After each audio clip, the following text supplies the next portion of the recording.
নদীর জলে তলিয়ে যাওয়া শিশুর পরিবারের হাতে ৪ লক্ষ টাকার আর্থিক সহযোগিতা তুলে দিলেন মুখ্যমন্ত্রী ডক্টর মানিক সাহা। সম্প্রতি খোয়াই নদীর জলে তলিয়ে গিয়ে মর্মান্তিকভাবে মৃত্যু হয় ৩ শিশুর, যার মধ্যে রয়েছে বিশালগড় মধ্য লক্ষ্মীবিল গ্রাম পঞ্চায়েতের ১ নং ওয়ার্ডের বাপি নমর ৭ বছরের শিশু সপ্তদ্বীপ নম।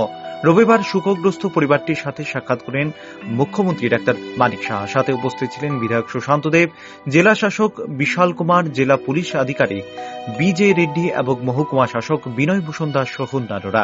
মুখ্যমন্ত্রী শোকগ্রস্ত পরিবারটিকে সমবেদনা জানানোর পর ৪ লক্ষ টাকার আর্থিক সহযোগিতা পরিবারটির হাতে তুলে দেন। পাশাপাশি সরকারের পক্ষ থেকে সকল সহযোগিতার আশ্বাস প্রদান করেন। এই প্রসঙ্গে সংবাদ মাধ্যমের মুখোমুখি হয়ে বিধায়ক সুশান্ত দেব জানান, খোয়াইয়ে যে ঘটনাটি সংঘটিত হয়েছে তা অত্যন্ত মর্মান্তিক। মূলত পরিবারটির সাথে মত বিনিময় করার জন্য এবং কিছু আর্থিক সহযোগিতা প্রদান করার লক্ষ্যে মুখ্যমন্ত্রী এসেছেন। তাছাড়া বিধায়ক আরও জানান, সরকার জনগণের পাশে রয়েছে। আমরা সবাই জানি একটা মর্মাহত ঘটনা খোয়াইতে হয়েছিল। 7 বছরের একটা বাচ্চা শিশু খোয়াই নদীতে মৃত্যুবরণ করেছিল। তো সেই সুবাদে সিএম স্যার খোয়াইতে ওই পরিবারের সঙ্গে দেখা করে এবং আমাদের বিশাল করেও বাপি নমর ছেলে বয়স 7 বছর, ওরও মর্মান্তিক মৃত্যু হয়।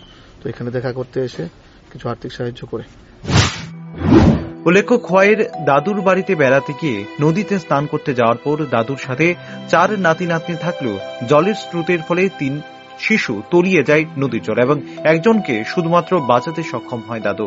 এই ঘটনার পর খোয়াইয়ে ওই বাড়িতে গিয়ে সমবেদনা জানিয়েছেন মুখ্যমন্ত্রী এবং আজ বিশাল করে এসে অপর পরিবারটিকেও সমবেদনা জানান তিনি। Bureau report, rising Tripura.